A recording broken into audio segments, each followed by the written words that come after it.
ہمارے ہاں یہ کہتے ہیں کہ دائیں آنکھ پھڑ کے تو مصیبت آتی ہے، نعوذ باللہ. ہتھیلی میں خارش ہو تو پیسے ملتے ہیں، رات کو جھاڑو دیں تو رزق چلا جاتا ہے، منڈیر پہ کوا بولے تو مہمان آ جاتا ہے، جوتے پہ جوتا ہے سفر ہوتا ہے، اور 1001 مثالیں آپ ڈھونڈ سکتے ہیں کہ جو توہمات ہمارے ہاں پائے جاتے ہیں اور اس سے خود بخود نتیجے نکال لیتے. اگر کوئی پوچھے یہ جو تم کہہ رہے ہو کہ ہاتھ پہ ہتھیلی پہ خارش سے ایسا ہوتا ہے پیسہ ملتا ہے، تو کیا غریبوں کے ہاتھ پہ کبھی خارش نہیں ہوئی ہوگی؟ یہ غریبوں کو کبھی خارش کی بیماری نہیں لگی ہوگی؟ یہ سب ہمارے اپنے فتوے ہیں اور یہ جھوٹی باتیں ہیں، ان کی کوئی حقیقت نہیں. یاد رکھیں مومن کا عقیدہ کیا ہے کہ نفع اور نقصان صرف اللہ کے ہاتھ میں ہے. سورۃ التوبہ آیت نمبر 51 میں اللہ تعالیٰ فرماتے ہیں قُل لَن يُصِيبَنَا إِلَّا مَا كَتَبَ اللَّهُ لَنَا هُوَ مَوْلَانَا وَعَلَى اللَّهِ فَلْيَتَوَكَّلِ الْمُؤْمِنُونَ.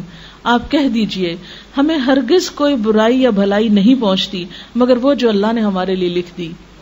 اللہ ہی ہمارا مولا ہے اور اہل ایمان کو اسی پہ بھروسہ کرنا چاہیے.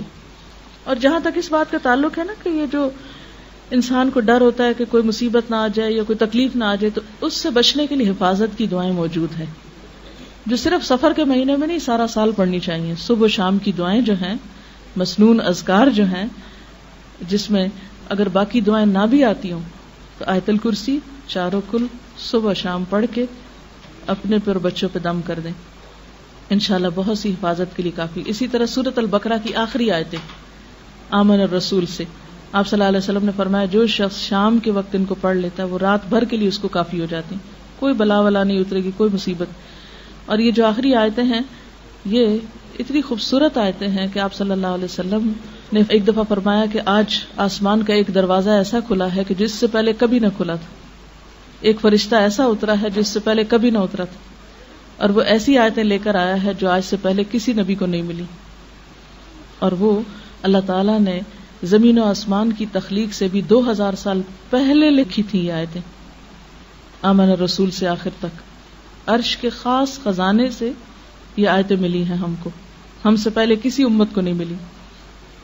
تو اگر آپ مغرب کے وقت نماز میں ہی مثلاً اس کو پڑھ لیں، عادت بنا لیں، یا کسی بھی وقت رات کو سونے سے پہلے پڑھ لیں، آیت الکرسی پڑھ کے چاروں طرف پھونک دیں، تو انشاءاللہ اللہ کی حفاظت پہ آپ رہیں گے.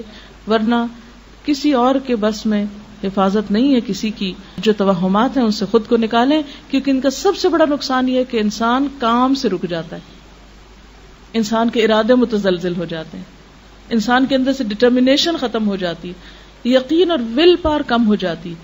تو اس لیے ان چیزوں سے بچنا بے حد ضروری.